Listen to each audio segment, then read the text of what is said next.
Maulan na ang pagdiriwang natin ng Pasko dahil sa shear line. Pero tuloy ang masayang paggunita ng mga Pilipino sa araw ng kapanganakan ni Hesukristo. Para bigyan ng mukha ang balita, Mobile Journal, Yeda Pascual. Maulang panahon ang sumalubong sa Kapaskuhan dito sa Metro Manila. Pero walang makakapigil sa Paskong Pinoy. Parang itong magkapatid na sina Lola Eva at Lola Lolita. Dahil pareho silang senior, hindi na raw nila kakayaning magluto pa. Pero worry no more, dahil naka-order naman sila ng pagkain pang Noche Buena. Kasi mga busy sila sa trabaho. Sabi nga, doon na lang kami babawi sa bagong taon. Pag may pambili. makikita pagdating dito. Pag may trabaho, may pambili. Pag wala kang trabaho, kung ano yung meron sa bahay, yun talaga ang gagawin mo at yun ang kakainin mo.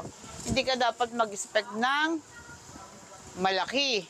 Ang kanilang handa, pansit, puto, leche flan, tinapay at palaman. Sobra-sobra pa raw yan para sa 9 na miyembro ng kanilang pamilya. Pero kung may mga nakasanayan ng maghanda tuwing Noche Buena, meron namang iba na sa umaga na mag-aabala. Naghahanda naman ako pag Pasko kasi birthday. Yung birthday nga natin, naghahanda tayo, di ba? Yung birthday pa kaya ni Jesus. Hindi tayo maghanda. Hindi kami nagno-Noche Buena. Pero pag Pasko, doon kami mag-aano. May mga hinanda rin naman ako kahit papaano. May mag-spaghetti ako, may graham naman dyan kami. May roast chicken siguro. Yun. Dadating mga anak ko. Sumisentro kay Kristo at pagmamahal sa pamilya ang Pasko.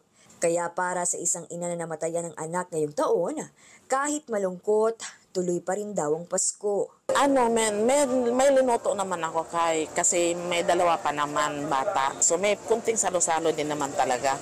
Pero hindi talaga katulad nung dati na masipag ako magluto kasi kumpleto kami. Ngayon hindi na kasi. Wala akong gana. Alam, naiyak. Naiyak na ako. Oo, ito yung unang Pasko na wala siya. Sorry. Pero kung pasayahan lang naman sa pagsalubong sa Pasko, ang Labrador family hindi raw pahuhuli.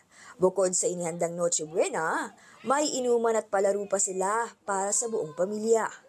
Mayroon po kaming konting salo-salo, meron kaming lasagna, tinapay, and naubos na yung iba, yung hamonado and hotdogs and baked macaroni. Si ate nagluto, si mama, lahat.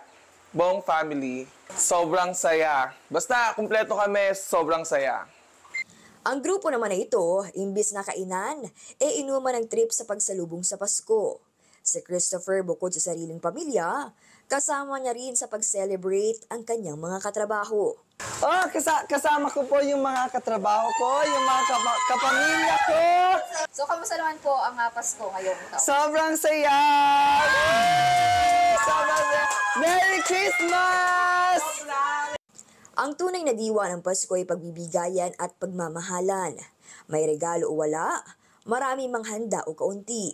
At sa kabila ng mga pinagdaanang hamon sa buhay, tayong mga Pinoy patuloy na bumabangon alang-alang sa ating mga mahal sa buhay. Merry Christmas po sa inyo lahat and Happy New Year! Merry Christmas, mga kapatid! Mobile Journal Yeda Pascual po.